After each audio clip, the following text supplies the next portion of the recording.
카메라 맞네요. 성함은? 노가영입니다. 직업은? 트렌드북 저자라고 불려지고요. 과거에는 미디어 산업에서 계속 컨텐츠 업무를 했었습니다. 콘텐츠란? 잠깐만 끊어갈게요. 와, 이거.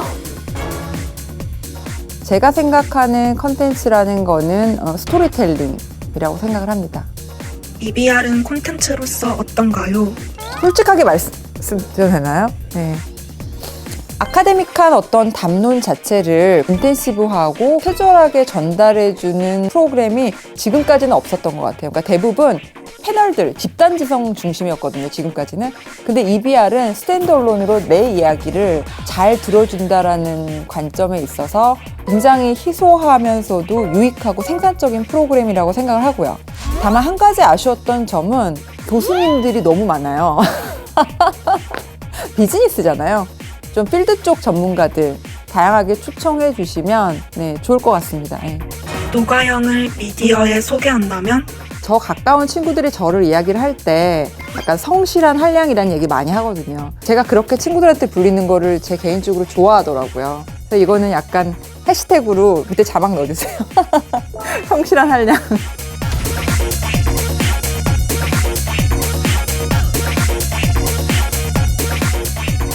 안녕하세요. 인사를 잘 일찍 하고 싶은 네. 벌써 한 3, 4년 전 에피소드가 됐지만 지금 떠올리면 그때 왜 그랬지? 약간 생각이 드는 이야기가 있는데요. 2017년 칸 국제영화제 기자시사회에서 특정 영화가 상영이 중간에 한 15분이나 중단된 사례가 있었습니다.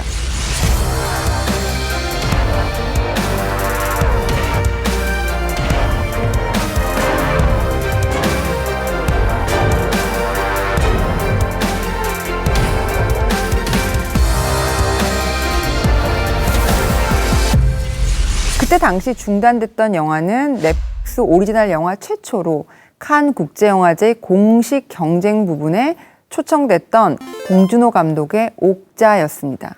옥자는 넷플릭스가 560억 원 제작비 전액을 투자한다라고 해서 화제가 됐던 오리지널 무비였죠. 당시 이제 칸 국제영화제는 축제가 시작되기 한 달 전에 옥자를 공식 경쟁 부분에 초대했었는데 이후 이제 프랑스 극장협회에서 극장 개봉을 하지 않는 넷플릭스 영화를 칸 영화제에 진출시키는 것은 위법이라는 반대 성명을 냈습니다.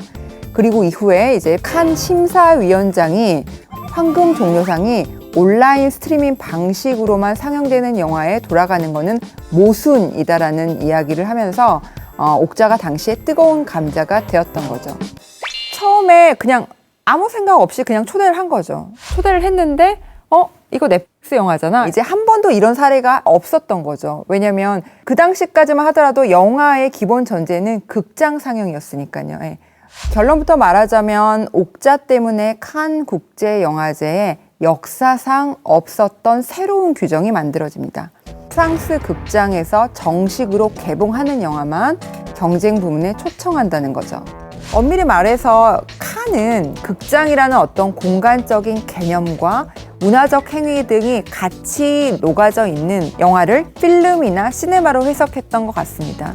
온라인 스트리밍 상영만을 위해서 만들어진 영화는 그냥 모션 픽처다. 라는 어떤 그들만의 철학인 거죠. 봉준호 감독도 진짜 당황했겠는데요? 굉장히 재미있게, 그러니까 정말 감독스럽게 블랙 코미디 같은 어떤 대사를 쳤는데요. 룰이나 규칙보다 옥자가 먼저 도착해버렸다. 그러니까 이 말씀을 하셨습니다. 즉 OTT 오리지널 무비의 성장통을 옥자가 가장 먼저 겪었던 거고 좀 빨랐던 거죠. 시대를 앞서간 성장통은 여기서 끝나지 않았죠. 이제 한국에 들어와서 이게 충무로 논란이라고 하는 이제 2라운드가 시작된 거죠.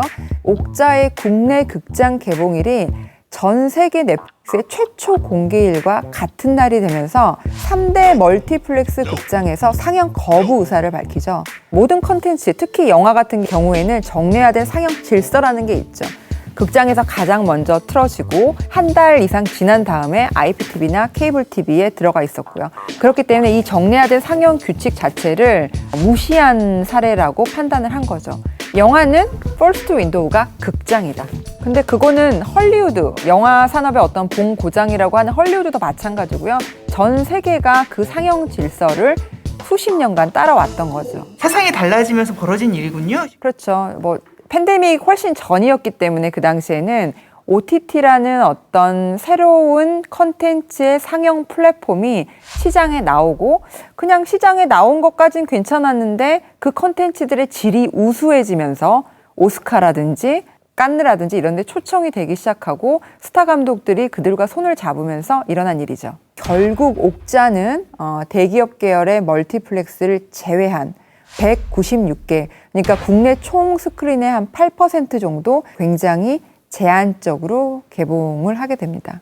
당시에는 기사와 네티즌들 의견들이 대부분 이거 멀티플렉스의 횡포야. 관람객의 자율성을 침해하는 거야. 아, 봉준호 감독님 좀 억울하겠다. 약간 이런 의견이 대부분이긴 하였습니다. 근데 그때 제 생각은 조금 달랐던 것 같아요. 그러니까 논란의 핵심은 이런 게 아니라 그냥 넷플릭스 오리지널 무비를 왜 굳이 극장에 상영을 하려고 하지? 넷플릭스는 2013년 이후 옥자 같은 오리지널 무비들을 지속적으로 이렇게 제작해 왔습니다. 그런데 단 한 번도 옥자 같은 논란은 없었던 거죠. 왜냐면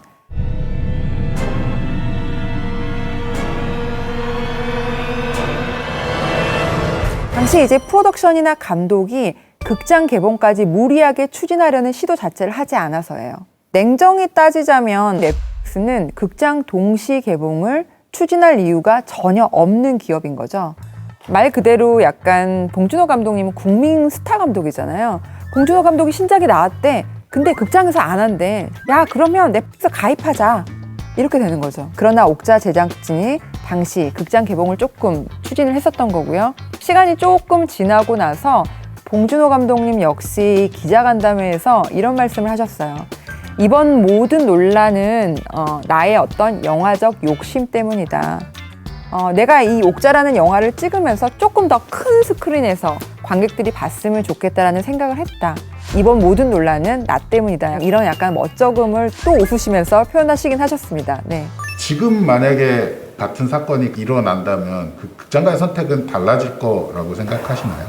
네, 다를 거라고 생각을 하고요. 전 세계적인 지금 팬데믹으로 국내도 마찬가지고 LA도 마찬가지로 영화들이 극장 개봉을 지금 연기하고 있고요. 그리고 또는 OTT 단독행을 결정하고 있기 때문에 극장 컨텐츠가 굉장히 지금 부족한 상황입니다.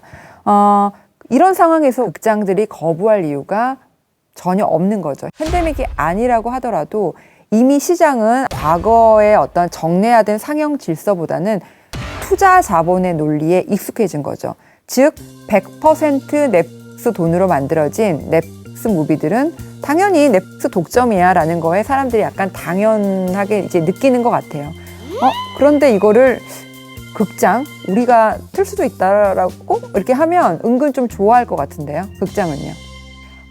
그리고 가장 최근 이제 국내 시장을 보자면 또 OTT 대세론에 쐐기를 박은 사건이 있었죠. 한국 영화 승리호입니다. 제작비 240억 원 정도의 SF 블록버스터라고 보시면 됩니다. 코로나가 안정화되고 조금 극장 산업에 숨을 불러일으킬 수 있는 좀 변곡점이 되지는 않을까라는 기대가 있었는데요. 승리호도 넷플릭스행 약간이라는 좀 저희가 자극적인 헤드라인을 접하게 되죠.